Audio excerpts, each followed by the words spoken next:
Hi Lorraine, it's Diz. This is for the current custom everyday look contest. Okay, clean wash face, then I come in with a Smashbox primer. Today I used my Lorac foundation with strobe lotion, made a little tinted moisturizer, and on it went. I used a nice light shade Lola. I used a Peachy Keen Peachy Peach Milani shadow, and then I used the MAC Space and Time to Glow in the crease. I also used the Space Nuggets to add a little bit of glitter.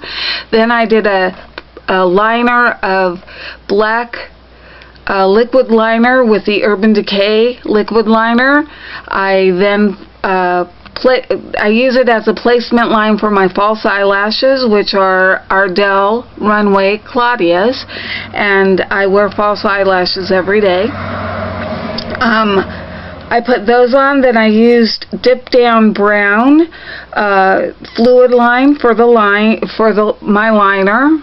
I used 3 kinds of blushes. I used Coralista, that just fell down. Coralista, Georgia Peach, and some Doo-Wop Ice on my cheeks. Contour with the Sculpt and Shape and concealer. And then I used the Liberty of London orange lipstick with a cream sheen gloss over it and a spritz of Fix Plus, and I'm out the door. This is an everyday look for a 50-year-old woman.